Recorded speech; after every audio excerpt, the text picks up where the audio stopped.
रामकिशन के घर। आज फिर से खाली हाथ आ गए आप। अरे, घर में सारा राशन खत्म हो रहा है। बच्चों के स्कूल की फीस भरनी है, घर का किराया भी देना है, कितने सारे खर्चे करने बाकी हैं। लेकिन आप हैं कि दूसरा कोई काम करना ही नहीं है आपको। पता नहीं और आपको कितने साल ऐसे लकड़ियां काट काट कर गुजारा करना पड़ेगा। अरे, अब नहीं मिलती ज्यादा लकड़ियां तो क्या करूं? और मैं कोई दूसरा काम नहीं कर सकता, ये तो तुम्हें पता है। लकड़ियां काटना हमारा खानदानी काम है, मैं इसे नहीं छोड़ सकता। तो क्या हम हमेशा ऐसे ही रहेंगे? मैं तंग आ गई हूँ इस गरीबी से। तुम चिंता मत करो, मैंने सुना है कि गांव के बाहर जंगल में कई पेड़ हैं। मैं कल से वहां जाकर लकड़ियां तोड़कर फिर उन्हें बेचकर घर आऊंगा। देखता हूँ थोड़े पैसे मिल जाएं तो। अगली सुबह रामकिशन लकड़ियां तोड़ने अपनी कुल्हाड़ी लेकर जाने लगा। अनीता, कुछ खाने को दे दो, साथ लेकर जाता हूँ। जंगल के बीच पता नहीं कितना समय लगेगा। जी, सब्जी तो नहीं है, सिर्फ सूखी रोटी है, वही ले जाइए। रामकिशन जंगल में आ गया। वह आकर, अरे वाह, यहाँ तो बहुत बड़े बड़े पेड़ हैं। मुझे पहले ही यहाँ आना चाहिए था। अगर पहले आ जाता तो ज्यादा लकड़ियाँ काट कर ज्यादा पैसे कमाता। अनीता की शिकायत भी थोड़ी कम हो जाती। चलो कोई नहीं, पहले नहीं तो अभी ही सही। चलो काम पर लग जाओ रामकिशन। रामकिशन लकड़ियां तोड़ने लगा। बहुत देर लकड़ियां तोड़ने के बाद वो थक गया और बैठ गया। उसने अपनी साथ लाई हुई रोटी खाई और पानी पी लिया। फिर तोड़ी हुई लकड़ियों की 2 गड्डियां बनाई और उन्हें सर पर उठाकर ले जाने लगा। गांव में आकर, लकड़ियां ले लो, सूखी हुई लकड़ियां ले लो। अरे भाई, लकड़ियां ले लो। कोई भी रामकिशन की लकड़ियां नहीं खरीद रहा था। रामकिशन आगे जाने लगा। वो बहुत थक गया था। उसे लग रहा था कि अब इतनी सारी लकड़ियां उसे घर ले जाने पड़ेंगी। तभी, अरे ओ लकड़ी वाले, जरा रुको तो। जी मालिक, आपको लकड़ी चाहिए क्या? हाँ चाहिए तो, लेकिन दाम कितना है एक गड्डी का? जी 50 रुपए। क्या, एक गड्डी का 50 रुपए? ये तो बहुत महंगा है। मालिक, अगर दोनों गड्डियां एक साथ ले लो तो मैं 80 रुपए में दे दूंगा। इतनी महंगी लकड़ी? ये लकड़ी तुम अपने घर में तो नहीं बनाते, ऐसे ही कहीं से तोड़ कर लाते हो? फिर इतने ज्यादा दाम क्यों रखते हो? 60 रुपए में देते हो तो ले लेता हूँ दोनों गड्डियाँ। मालिक, लकड़ी तो ऐसे ही लाते हैं, लेकिन उसे तोड़ने के लिए मेहनत भी तो लगती है। कितनी दूर जंगल में जाना पड़ता है, सूखा पेड़ ढूंढना पड़ता है, फिर लकड़ी के छोटे छोटे टुकड़े करके उसकी गड्डियाँ बनानी पड़ती हैं। अब इतनी मेहनत का कुछ तो फल मिलना चाहिए ना। चलो ये बात भी ठीक है, ना तुम्हारा ना मेरा। तुम ये दोनों गड्डियाँ मुझे 70 रुपए में दे दो। देखो, वहीं थोड़ी दूर पर मेरा एक ढाबा है। मुझे चूल्हा जलाने के लिए रोज बहुत सारी लकड़ियों की जरूरत पड़ती है। अगर तुम मुझे कम दाम में लकड़ी दे दोगे तो मैं तुमसे ही खरीदूंगा। और चलो, ढाबे पे जो बचा हुआ खाना होगा उसमें से भी थोड़ा तुम्हें दे दूंगा। अब तो ठीक है? ठीक है मालिक, आप 70 रुपए में ले लीजिए ये सब लकड़ियाँ। मैं कल भी आपके ढाबे पर पहुँचा दूंगा। सूखी राम को लकड़ी बेचकर उसके ढाबे से थोड़ा खाना लेकर रामकिशन घर आ गया। ये क्या लेकर आए हैं? खुशबू तो बड़ी अच्छी आ रही है। लगता है आज बहुत ज्यादा पैसे मिले हैं। ज्यादा तो नहीं, लेकिन एक ग्राहक मिला है जिसे रोज लकड़ियों की जरूरत पड़ती है। ये लो, उसी ने ये खाना दिया है और ये 70 रुपए 2 गड्डियों के। क्या 2 गड्डियों से सिर्फ 70 रुपए? आप तो एक गड्डी 50 रुपए में बेचते हो। 30 रुपए का घाटा।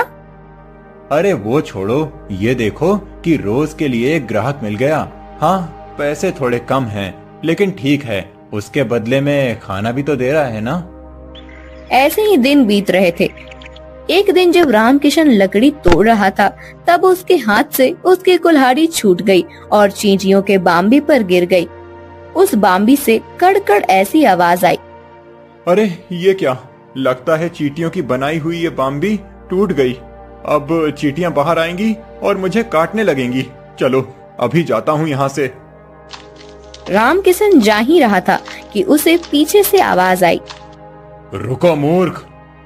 रामकिशन ने मुड़ कर देखा तो उसके सामने पूरे शरीर पर मिट्टी लगे हुए एक ऋषि खड़े थे। मूर्ख, तूने मेरी बरसों की आराधना को तोड़ दिया है। मुझे माफ कर देना ऋषिवर, मेरे हाथ से ये गलती से कुल्हाड़ी छूट गई और इस छत्ते पर जाकर गिरी।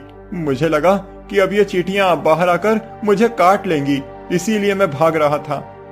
तुझे क्षमा नहीं, दंड मिलेगा। मैं तुझे श्राप देता हूँ कि तू अभी के अभी एक कौवा बन जाए।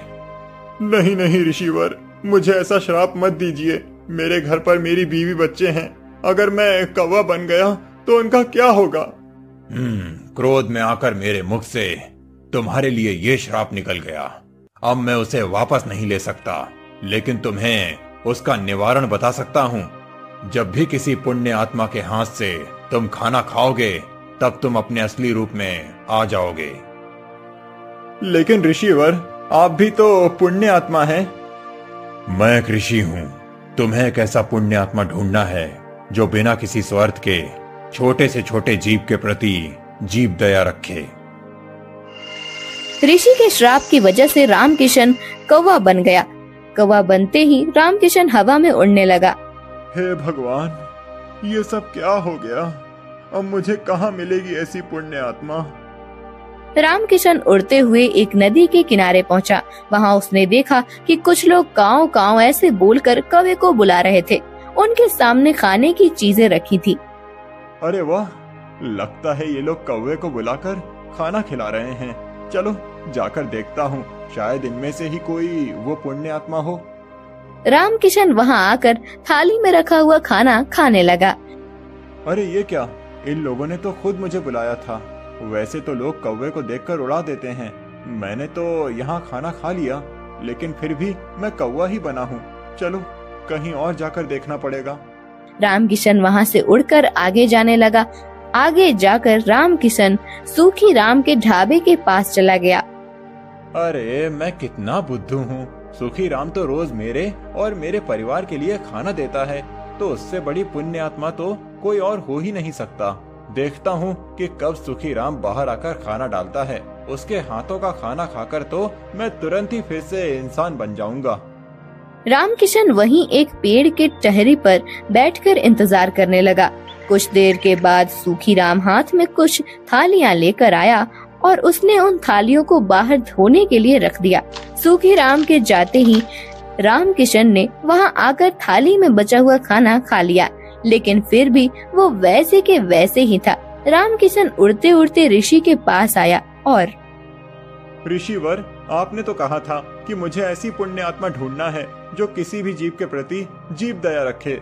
आज मुझे नदी के किनारे कुछ लोग दिखे जो कौवे को बुला बुलाकर खाना दे रहे थे। मैंने उनके पास जाकर उनकी थाली में से खाना खा लिया। फिर मैं सूखी राम के ढाबे पर गया। सूखी राम तो मुझे रोज खाना देता है। वो सारी थालियां पंछी, कुत्ते, बिल्लियों के लिए रख देता है। मैंने उसकी हाथ की थाली से भी खाना खा लिया, फिर भी मैं इंसान क्यों नहीं बना?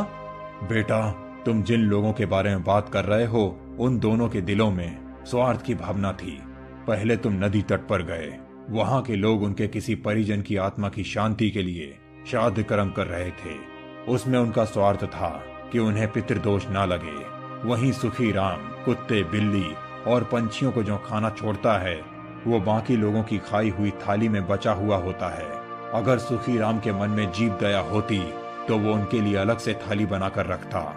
इसीलिए वो दोनों भी पुण्य आत्मा नहीं हो सकते। तुम्हें और खोज करनी होगी। ऋषि की बात समझकर रामकिशन फिर से पुण्य आत्मा की खोज में उड़ने लगा। गांव से बहुत दूर उसे एक छोटा सा झोपड़ा दिखाई दिया। झोपड़े के छत पर जाकर बैठ गया। उसने देखा कि उस झोपड़े के आंगन में पानी और अनाज की छोटी छोटी कटोरियां रखी हुई थी। तभी उसे कुछ आवाज सुनाई दी। अरे, ये आप क्या कर रहे हैं जी?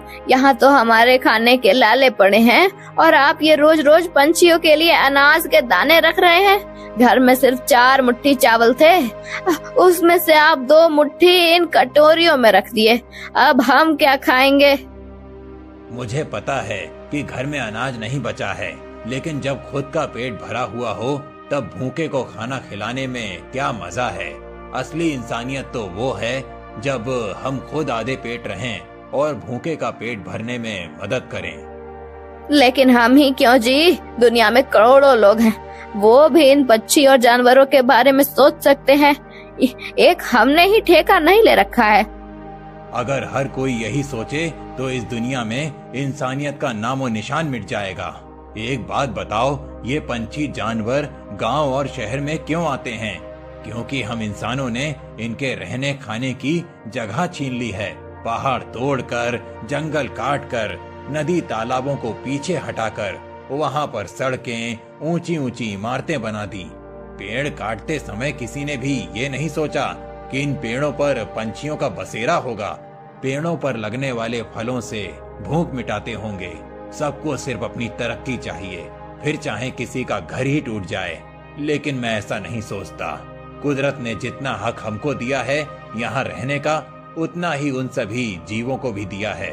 हमारा क्या है, हम तो बूढ़े हो गए हैं, पता नहीं और कितनी जिंदगी बाकी है। लेकिन जब तक जिंदा हैं, तब तक इन्हें खाना खिलाकर संतोष मिलेगा मुझे। ऐसा कहकर दादा अनाज खाते हुए पंछियों को प्यार से निहारने लगे। रामकिशन भी नीचे आकर उनके रखे हुए एक कटोरी से खाना खाने लगा। अनाज का एक दाना उसके मुंह में जाते ही रामकिशन पहले जैसा बन गया।